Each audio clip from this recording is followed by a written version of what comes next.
नमस्कार मित्रों, मैं अतुल आप सभी का आपके online YouTube channel learn with focus पे बहुत बहुत स्वागत करता हूँ।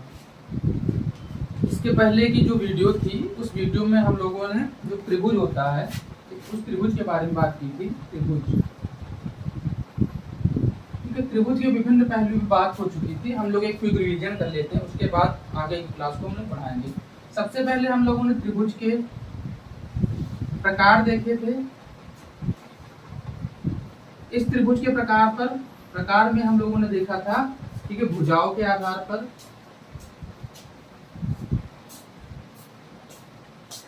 दूसरा हमने देखा था कोणों के आधार पर,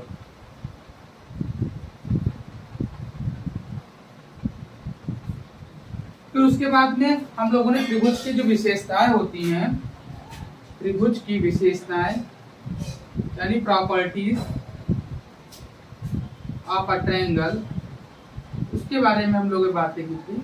उसके बाद में हम लोगों ने एक बहुत ही महत्वपूर्ण टॉपिक पढ़ा था, वो था आपका त्रिभुज का अंतःकेंद्र। ठीक है, त्रिभुज का अंतःकेंद्र, त्रिभुज का अंतःकेंद्र, ठीक है, जिसको हम लोग क्या बोलते हैं, इन सेंटर। ठीक है, इन सेंटर से के माध्यम से हम लोग अंतःत्रिज्या भी निकालते हैं, जिसको कि हम लोग इन रेडियस, ठीक है, इन रेडियस कहते हैं। मैंने आपको बताया था इन रेडियस कैसे निकाला जाता है, उसके आगे की चीजें हम लोग आज कंटिन्यू करेंगे। जैसे कि आपको मालूम है, अगर आपका समबाहु त्रिभुज दिया हुआ है तो उसमें क्या होता है, r = a/2√3, ठीक है, और नॉर्मल है तो p + v perpendicular plus base minus height upon 2 होता है। ये आपका इन रेडियस निकालने का फार्मूला। यदि समकोण त्रिभुज होगा तो perpendicular plus base minus height upon 2 और इक्विलेटरल होगा तो a/2√3 के बारे में बात करेंगे। ठीक है, इसके बाद में अंतःकोण के हम बारे में हम लोगों को 90 + a/2 और इसी प्रकार से बाह्य कोण निकालना है तो 90 - a/2 करके हम लोग कोणों को निकालते हैं। आज का जो हमारा एजेंडा होगा, ठीक है, देखिए आज के एजेंडे के बारे में बात हम लोग कर लेते हैं। What we have to study today, तो फर्स्टली, ठीक है, वी विल स्टडी, आज हम लोग पहले बात करेंगे जो त्रिभुज की कुछ अन्य प्रॉपर्टीज होती है। जैसे हम लोग त्रिभुज की पहले माध्यिका के बारे में बात करेंगे,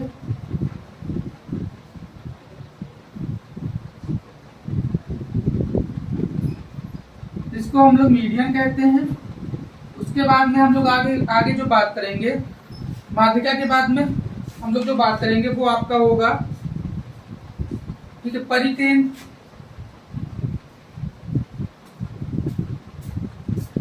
उसके बाद में लंब केंद्र, फिर उसके बाद में जो हम लोग पढ़ेंगे वो आपकी होगी समरूपता, जिसको कॉन्करेंसी कहते हैं, क्योंकि आप समरूपता के माध्यम से विभिन्न प्रकार के जो क्वेश्चंस है उस क्वेश्चंस को आप लोग क्या करते हैं, सॉल्व कर सकते हैं। तो चलिए एक एक करके हम लोग विधिवत तरीके से, आप लोग धैर्य बनाए रखिएगा। आप लोग की डिमांड थी कि सर जो मैथ की क्लासेस वो नहीं चल रही हैं, ठीक है, उसी को हम लोग फुलफिल करने की कोशिश कर रहे हैं। आसान है, पूरा विश्वास हम लोग दिलाते हैं कि मैथ की कक्षाएं विधिवत तरीके से इसी प्रकार से आप लोगों को मिलेगी और जो कंटेंट होगा वो भी काफी जबरदस्त होगा। तो चलिए एक एक करके चीजों को हम लोग आज पढ़ेंगे। तो ये हम लोगों ने अपने लास्ट के लेक्चर में पढ़ा था। आज हम लोग माध्यिका, परिकेंद्र, लंब केंद्र और फाइनली त्रिभुज की समरूपता के बारे में हम लोग पढ़ेंगे। देखिए त्रिभुज आपका जो सिलेबस में उन्होंने रखा है, त्रिभुज मतलब जो पाइथागोरस प्रमेय होता है उस पे जो त्रिभुज से उसका क्या रिलेशन है। उसके बाद में उन्होंने एक सिंपल सा टॉपिक लिख रखा है, दैट इज ट्रायंगल, ठीक है, त्रिभुज। तो चलिए एक एक करके हम लोग आगे बढ़ते हैं। देखिए माध्यिका की अगर आप लोग बात करेंगे, जैसा कि नाम से स्पष्ट है, इसको हम लोग इंग्लिश में मीडियन भी कहते हैं। तो माध्यिका क्या होता है, सबसे पहले देख लेते हैं कि हम मान लीजिए एक त्रिभुज बनाते हैं, ध्यान दीजिएगा, ए बी और सी, ठीक है। तो जैसे मान लीजिए ये इसके क्या होता है, वर्टेक्स, जिसको हम लोग शीर्ष बोलते हैं। इसकी भुजाएं ए बी, बी सी और सी। इसके एंगल की बात करेंगे तो एंगल ए होगा, एंगल बी होगा और एंगल सी होगा। तो होता क्या है, माध्यिका क्या होती है, सिंपल से मान के चलिए वह लाइन होती है, जैसे मान लीजिए वर्टेक्स, इसकी वर्टेक्स के जो ये होगा, ठीक है, यानी इसके वर्टेक्स से डाली गई ऐसे रेखा जो कि त्रिभुज के जो सामने वाली भुजा होती है उसको बराबर भागों में बांटती है, उसी को हम लोग क्या कहते हैं, माध्यिका कहते हैं। ठीक है, आप ध्यान देंगे। यानी कि हम बात करते हैं किसी भी रेखा को दो बराबर, जो इसकी अगर प्रॉपर्टी की बात करें तो किसी भी रेखा को दो बराबर भागों में बांटती है। ठीक है, जैसे मान लीजिए एक ये हो गया, ठीक है, दूसरा आपका ये हो जाएगा, और तीसरा जो होगा मान लीजिए ये वर्टेक्स है तो यहां से ये हो जाएगा, ये आपकी क्या होगी, त्रिभुज की माध्यिका। ध्यान दीजिएगा, ये त्रिभुज की आपकी माध्यिका होगी। अब देखिए माध्यिका क्या होगी, जैसे मान लीजिए हम यहाँ पर एक कोई बिंदु ले लेते हैं अभी बी डी। अब देखिए माध्यिका क्या होगी, माध्यिका सबसे पहले बात मान के चलिए जो आपका बी डी होगा वो किसका क्या होगा, हाफ होगा किसका, आपका बीसी का, यानी बी डी अपान बीसी जो आपका रेशियो होगा दैट विल इक्वल टू 1/2। ठीक है, ये क्या होगा, जो पूरे है पूरे का हाफ होगा। अब देखिए इसमें जो जैसे कि मैंने आपको बताया बी डी बराबर सी डी बराबर BC by two, B D बराबर सी डी बराबर बीसी बाई टू, इसको ऐसे भी लिख सकते हैं बी डी बराबर सी डी बराबर बीसी बाई। ठीक है, इसका और इसका जो रेशियो होगा दैट विल इक्वल टू 1:1 का रेशियो। यानी अब बात करते हैं बी डी अपान सी डी लिखे डीसी, इसका जो रेशियो होगा 1:1। ठीक है, यहां तक जो आपको चीजें बिल्कुल समझ में आ रही है। ठीक है, तो सबसे पहले देखिए आपको मैंने बताया कि त्रिभुज का वर्टेक्स होता है, उस वर्टेक्स से सामने वाली जो भुजा होती है उस पर एक ऐसी रेखा खींची जाए जो कि जो सामने वाली रेखा होती है उसको दो भागों में विभाजित करती है, तो इसी को हम लोग क्या कहते हैं, इसको हम लोग माध्यिका कहते हैं। ठीक है, समझ में आ गई, एक त्रिभुज में आपकी 3 माध्यिकाएं होंगी। यहाँ तक आपको चीजें समझ में आ रही हैं। चलिए इसके आगे की एक प्रॉपर्टी को हम लोग देख लेते हैं। जैसे ठीक है, जैसे सबसे पहले जान लीजिए कि जो ये होगा, ठीक है, जो ये मीटिंग पॉइंट होगा, इस मीटिंग पॉइंट को हम लोग क्या कहते हैं, सेंट्रोइड। ठीक है, जिसको हम लोग केंद्रक कहते हैं। ध्यान दीजिएगा, मीटिंग पॉइंट ऑफ मीडियन, यानी कि जो आपकी माध्यिका होती है, माध्यिकाओं का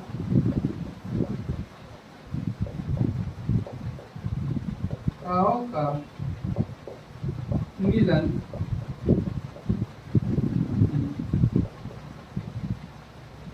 यहां तक आपको चीजें समझ में आ।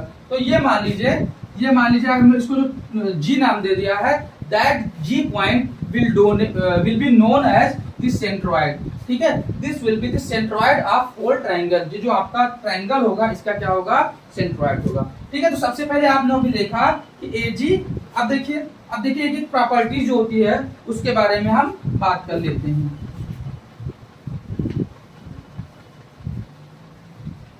सबसे पहले आपको देखिए क्या है, अब यहां पर हम एक बात करते हैं। तो आपने देखा होगा जो ये रेखा है, ठीक है, ये देखिए क्वेश्चन भी पूछा जा सकता है। जैसे मान लीजिए इन्होंने एक त्रिभुज दिया और त्रिभुज में ये पूछा कि जो जी है वो आपका केंद्रक है। यदि एजी बराबर 5 है, सॉरी एजी बराबर 10 है, तो जीडी आपका क्या होगा। तो आप यहां से एक बात ध्यान रखिएगा कि एजी और जो जीडी है, ठीक है, जैसे आप देख पा रहे होंगे ये आपका एजी है, ये आपका जीडी है। तो एजी और जीडी का रेशियो जो होगा दैट विल बी 2:1। ध्यान देंगे, जैसे जिन्होंने कहा ये 6 है तो ये आपका क्या होगा, 3 होगा। आपने टोटल लेंथ पूछ लेगा कि जो एडी की लंबाई है वो क्या होगी। उन्होंने क्वेश्चन दिया कि ये आपका 2 यूनिट है। ठीक है, तो सबसे पहले आप इस यूनिट को बताइए, प्लस जो पूरी लेंथ होता है उस पूरी लेंथ को बताइए। एक कॉन्सेप्ट और भी होता है, थोड़ा सा देख लेते हैं। जैसे कि मैंने आपको बताया केंद्रक के बारे में, जैसे ये इसका मध्य बिंदु है। अगर इन मध्य बिंदु को हम लोग मिला देते हैं, जैसे मान लीजिए हमने जो ये आपका मध्य बिंदु है, इस मध्य बिंदु को जो मिला दिया, तो आप एक बात ध्यान देंगे कि मध्य बिंदु जो मिलाते हैं उसमें क्या देखेंगे, जो आपका बीसी है और मध्य बिंदु मान लीजिए हमने इसको कुछ भी दे दिया, पी क्यू कर दिया, पी ओ क्यू। ठीक है, तो जो रेशियो होगा वो उसका जस्ट हाफ हो जाएगा, यानी BC अपान 2 जो होगा वो that will equal to PQ, यानी BC अपान 2 जो होगा वो आपके जो PQ है उस PQ के आपके बराबर होगा। यहाँ तक चीजें आपको समझ में आ रही होंगी, ठीक है। चलिए आगे बढ़ते हैं हम लोग, ठीक है, यहाँ तक आपको चीजें समझ में आ रही होंगी। चलिए आगे हम लोग बढ़ते हैं, एक अगली प्रॉपर्टी देखते हैं। जैसे कि मैंने आपको बताया, ठीक है, इसको मिटा देते हैं।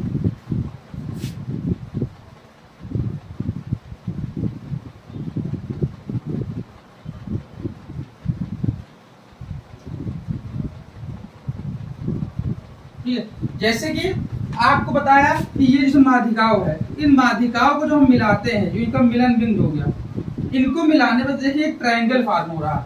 तो ट्रायंगल में जो रेशियो होगा वो क्या होगा, जैसे मान लीजिए APQ है, आपका PQD है, APD है और आपका QDC है। तो जो इसमें जो रेशियो होगा वो जो चारों त्रिभुज होगा, इस चारों त्रिभुज का जो रेशियो होगा वो आपका होगा, चारों त्रिभुज का रेशियो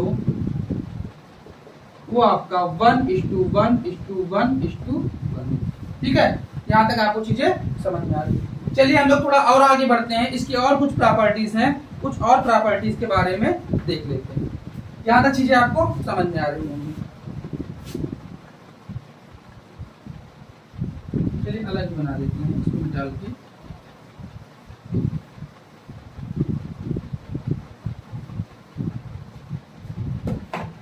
जैसे कि मैंने आपको बताया, जैसे ये आपका त्रिभुज है ABC,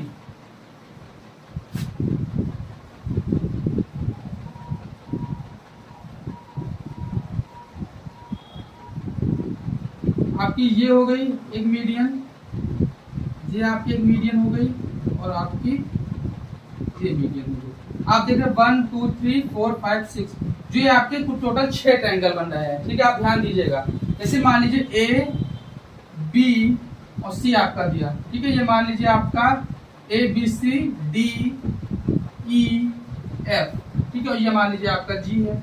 आप एक ध्यान देंगे, ये जो ट्रायंगल होगा, ठीक है, पहली बात ये ट्रायंगल और ये ट्रायंगल होगा वो आपका समरूप होगा, उसके बारे में ज्यादा जरूरत नहीं है। लेकिन जो मान लीजिए ये ट्रायंगल है, इस ट्रायंगल का आपसे एरिया पूछ रहा है, यानी जो एरिया ऑफ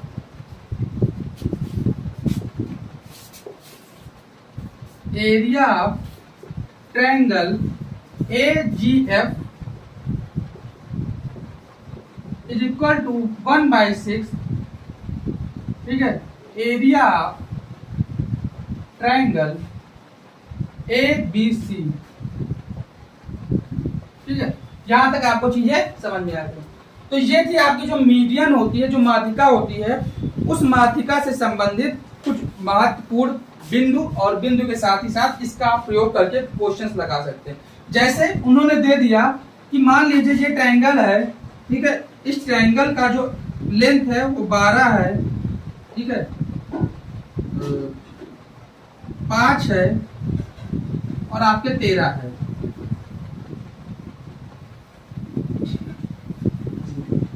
ये उन्होंने दे दिया और उन्होंने पूछा कि what will be the area of triangle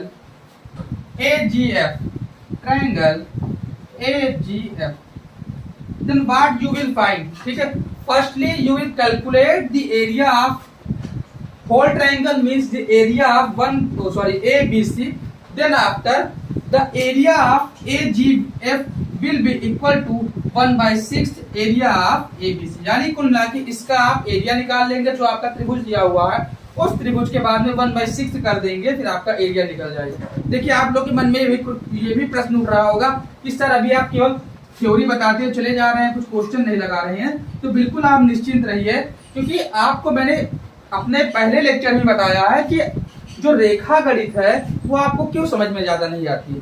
उसका मेन रीजन यही है कि क्योंकि जब तक आपको थ्योरीज नहीं मालूम होगी, जब तक आपको थ्योरम नहीं मालूम होगी, तब तक आप कुछ कर ही नहीं सकते उसमें।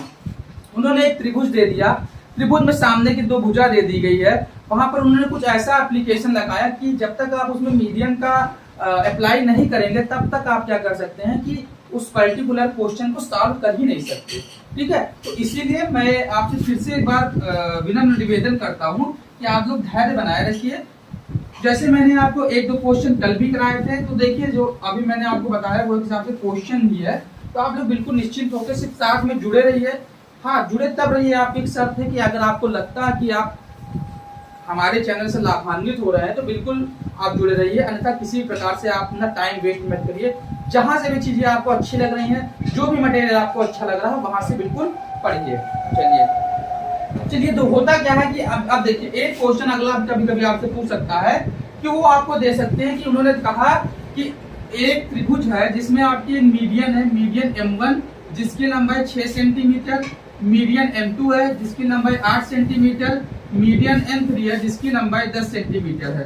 तो उन्होंने अब कहा कि आप बताइए उस त्रिभुज का क्षेत्रफल बताइए। यानी आपको जब 3 माध्यिकाएं दी रहेंगी उस कंडीशन में आप क्या करेंगे, उस कंडीशन में आपको मैं फार्मूला बता दे रहा हूं। ठीक है, 4/3 4/3, ठीक है, under root S minus M1 S minus M2 और S माइनस M3। ठीक है, ये आपका क्या होगा, ये आप यहाँ से मीडियन निकाल सकते हैं। और S क्या होगा, S होगा अर्ध परिमाप जो होगा A plus B plus C/2। ठीक है, यहाँ तक आपको चीजें समझ में आ रही। तो चलिए फिर से एक बार जो मीडियन वाला है, मीडियन वाले को हम लोग फिर से रिवाइज कर लेते हैं। मीडियन में क्या बताया थे, कोई त्रिभुज होता है, त्रिभुज के वर्टेक्स से कोई भी रेखा खींची जाती है, जो सामने वाली भुजा होती है उस भुजा को 2 बराबर भागों में डिवाइड कर देती है, जैसा कि इसके नाम से स्पष्ट है। जो माध्यिकाएं होती है, माध्यिकाएं के मिलन बिंदु को हम लोग क्या कहते हैं, केंद्रक कहते हैं। ठीक है, सेंट्रॉइड कहते हैं। जो माध्यिका होती है, ठीक है, माध्यिका जैसे मान लीजिए, फिर से एक बार देख लीजिए, इस फिगर के माध्यम से सब समझने की कोशिश करिएगा। ठीक है, A B C D E F। ठीक है, जैसे मान लीजिए इसको हमने G दिया है, तो AG/GD जो होगा वो 2:1 में होगा।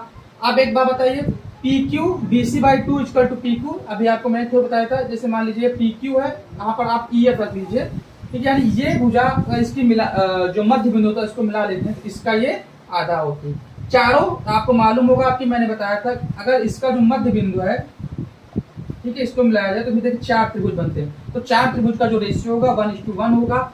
एरिया ये जो इसमें है, ठीक है, ये बनेगा, ये क्या होगा, इसका 1/6 होगा। तो ये सब चीज है माध्यिकाओं के बारे में। चलिए आगे हम लोग बढ़ते हैं। अब हम लोग पढ़ेंगे सबसे पहले Apollonian theorem.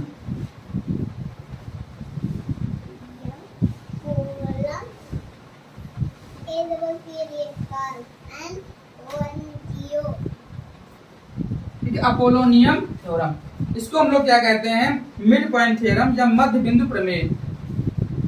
Mid point theorem, मध्य बिंदु प्रमेय,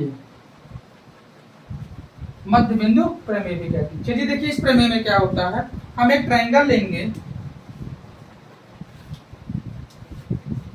एक ट्रायंगल, जैसे कि मैंने आपको बताया ट्रायंगल ABC, A B और C।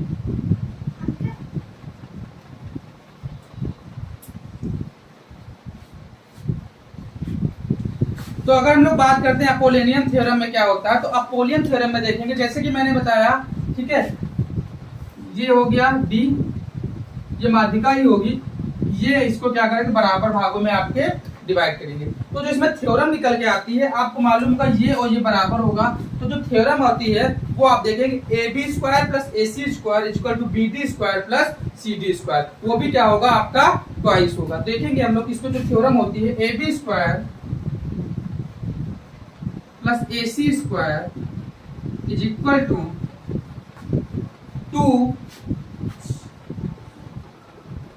2AD² plus DC²। ठीक है, यहाँ पर आप देखिए दोनों बराबर है, DC और BC।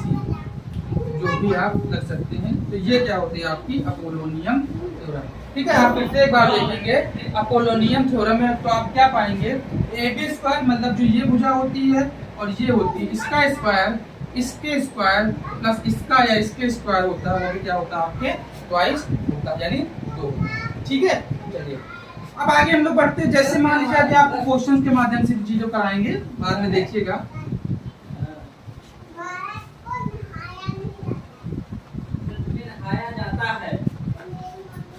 चलिए अगला हम लोग बात करते हैं परिकेंद्र। ठीक है, अब देखिए परिकेंद्र क्या होता है।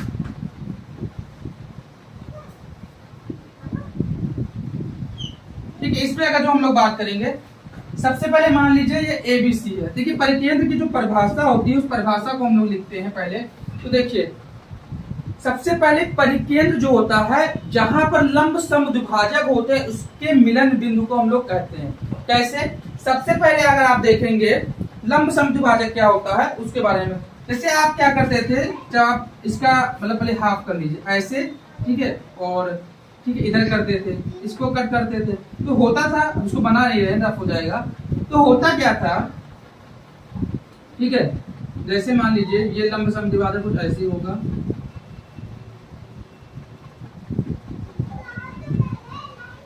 एक सेकंड रुकिएगा थोड़ा सा। देखिए जैसे मैंने आपको बताया क्या होता है जो आपका परिकेंद्र होता है। ठीक है, पहले बात हम लोग देखेंगे, फिर हम लोग सरकम सेंटर देखेंगे, फिर उसके बाद में सरकम रेडियस देखेंगे। पहले परिकेंद्र, परि का मतलब बाहर होता है, एक ऐसा केंद्र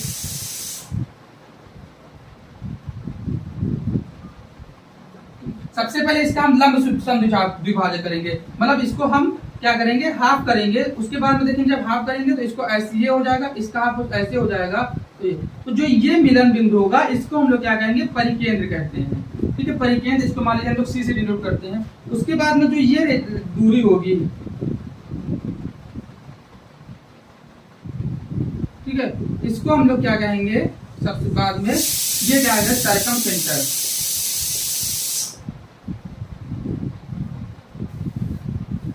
सरकम सेंटर। अब देखिए जो इसमें जो रिलेशन होता है, जैसे मान लीजिए हमने इसको कहा AH, तो इस कंडीशन में क्या होगा आप देखेंगे, AH is equal to CH is equal to BH, ये आपके क्या होंगे, बराबर होंगे, यानी इक्वल होंगे। यानी सबसे पहले यहां पर आपको देखेंगे इक्वल होंगे, इसी को हम लोग क्या कहेंगे, सरकम रेडियस। सरकम, यहां पर हमने क्या किया, जो ये भुजा थी उस भुजा के हम लोगों ने लंब समद्विभाजक निकाला। उसके बाद में लंब समद्विभाजक जहां पर मिलते हैं उसको हम लोग क्या कहते हैं, परिकेंद्र कहते हैं। अब इस परिकेंद्र से जो ये दूरी होती है, आपको मैंने बताया ये दूरी क्या होती है, आपकी बराबर होती है। ठीक है, क्यों, अब परिकेंद्र का मतलब होता है ऐसी डिस्टेंस लीजिए जिससे कि इसके चारों तरफ आपके एक वृत्त खींचा जा सके। ठीक है, तो ये आपका क्या हो जाएगा, परिकेंद्र हो जाएगा। AH equal to CH equal to BH जो होगा ये आपका सरकम रेडियस या परिकेंद्र होगा। अब चलिए आगे थोड़ा सा देख लेते हैं, इसकी जो कुछ प्रॉपर्टीज होती हैं उसकी कुछ प्रॉपर्टीज को देख लेते हैं। यहाँ तक चीजें आपको समझ में आ रही होगी जरूर।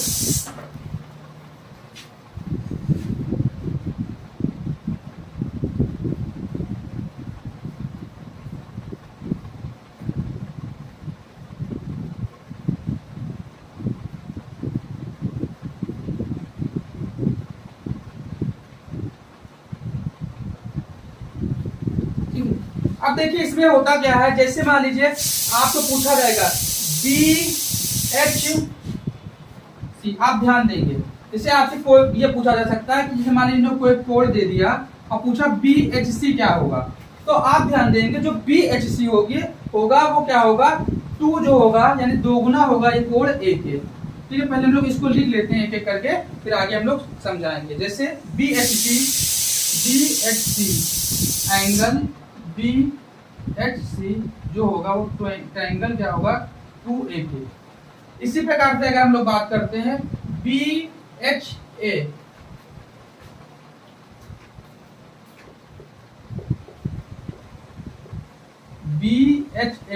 ये क्या होगा, ट्वाइस ऑफ एंगल C। ठीक है। इसी प्रकार से BHC हो गया, AHC AHB, AHC AHC और एंगल AHB। तो AHC होगा वो 2B के होगा और AHB 2C के होगा, 2B और 2C। फिर से एक बार समझिएगा, जैसे BHC ये क्या होगा, एंगल जो होगा वो 2A के, यानी इसका जस्ट 2 गुना होगा। AHC होगा, इसका क्या होगा, जस्ट इसका दूना होगा 2B का। और AH जो आपका क्या हो गया, AHB होगा वो क्या होगा, ट्वाइस ऑफ 2C। ठीक है, ये आपका क्या होता है, एंगल। आपसे क्वेश्चन पूछा दे दिया जाएगा, जैसे उन्होंने कहा कि ये एंगल आपको मान लीजिए 60 डिग्री दे दिया, तो आपसे पूछा कि जो ये एंगल A है, ठीक है, उन्होंने कहा कि सर्कम सेंटर है, ये एंगल उन्हें दे दिया, तो उन्होंने पूछा कि जो ये एंगल है वो क्या होगा, तो आप बताएंगे कि ये होगा, ठीक है, इसका जस्ट क्या होगा, आधा होगा। ये 2 गुना होता है, ये आपका आधा होगा।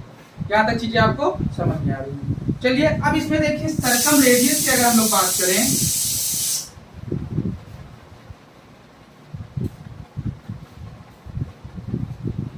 जैसे कि मैंने आपको इन सेंटर बताया था अंतःक्रिया निकालने के लिए, यहाँ पर हम लोग सर्कम सेंटर की बात करेंगे। ठीक है, सर्कम सेंटर को हम लोग R से नोट करेंगे। अब देखिए इसमें क्या होता है कि सर्कम सेंटर हम लोग कैसे निकालेंगे। देखिए वैसे अगर नॉर्मल त्रिभुज होगा तो ABC यानी जो भुजा दी होगी, उसके बाद में 4 इंटू डेल्टा, यानी कि आपको मान के चलिए, जिसे मान लीजिए आपको परिकेंद्र निकालना है यानी R निकालना है, तो जो भुजाएं होंगी, ठीक है, उसको हम लोग मल्टीप्लाई कर लेंगे और प्लस क्या होगा 4 इंटू डेल्टा, यानी जो उसका त्रिभुज होगा उस त्रिभुज को हम लोग 4 गुना कर लेंगे। इसी प्रकार से अगर आपका समबाहु त्रिभुज दिया हुआ है तो उसमें A/2√3, इस फार्मूले के माध्यम से हम लोग जो आपका परिकेंद्र है, ठीक है, वो आपका निकाल सकते हैं। चलिए अब आगे हम लोग बढ़ते हैं। लास्ट जो हमारा टॉपिक है, इस लास्ट टॉपिक को हम लोग समाप्त कर लेते हैं, फिर फाइनली हम लोग क्या करेंगे, आगे बढ़ेंगे और हम लोग जो क्वेश्चन है उस क्वेश्चन को सॉल्व करेंगे। ठीक है, अब देखिए अगला आपका है लंब केंद्र, जिसको हम लोग आर्थो सेंटर कहते हैं। अब क्या होता है, देखिए आर्थो सेंटर में क्या होगा, जैसे आपकी जो भुजा दी हुई है, ठीक है, जैसे मान लीजिए ट्रायंगल है ABC, इस पे यहाँ से क्या होगा 90 डिग्री, यहाँ से आपका 90 डिग्री होगा, और ये क्या होगा यहाँ से आप, ठीक है, हाँ, यहाँ जो ये भुजा होगी यहाँ से ये 90 डिग्री, ये 90 डिग्री होगा, ये 90 डिग्री होगा और ये 90 डिग्री होगा, A B और C। ठीक है, तो ये जो एरिया होगा, सॉरी ये जो बिंदु होगा, इसको हम लोग लंब केंद्र कहेंगे। ठीक है, ये जो बिंदु होगा। अब देखिए इसमें जो रिलेशन होता है, जैसे मान लीजिए इसकी कुछ प्रॉपर्टीज के बारे में हम लोग बात करें, तो ये मान लीजिए आपका, मान लीजिए H1 है एल्टीट्यूड, ये आपका H2 है और ये मान लीजिए आपका H3 है। ठीक है, इन कंडीशन में क्या होगा, H1 H2 और जो H3 का रेशियो होगा that will equal to 1/A 1/B और 1/C, यानी जो भुजाएं होगी उस भुजाओं के 1/A के अनुपात में होगा। ठीक है, ये लंब केंद्र, यानी लंब केंद्र क्या होगा, जो आपके त्रिभुज के वर्टेक्स है, उस त्रिभुज के वर्टेक्स पे जो 90 डिग्री कोण बनेगा, वो जो 90 डिग्री कोण बनेंगे मिलेंगे जहां पर, उसको हम लोग क्या कहेंगे, लंब।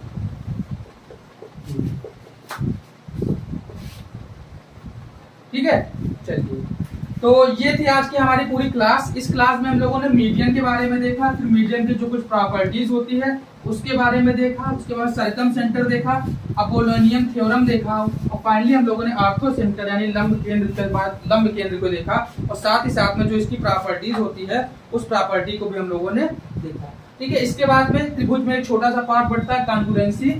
कॉन्करेंसी का प्रयोग हम लोग आइडेंटिटी, देखिए यहाँ पर आप हाई स्कूल या 12th में नहीं है कि जो आपसे प्रूव करने के लिए क्वेश्चन दिया जाएगा, हाँ, लेकिन कॉन्करेंसी के प्रयोग से हम लोग बहुत से क्वेश्चन को सॉल्व करते हैं।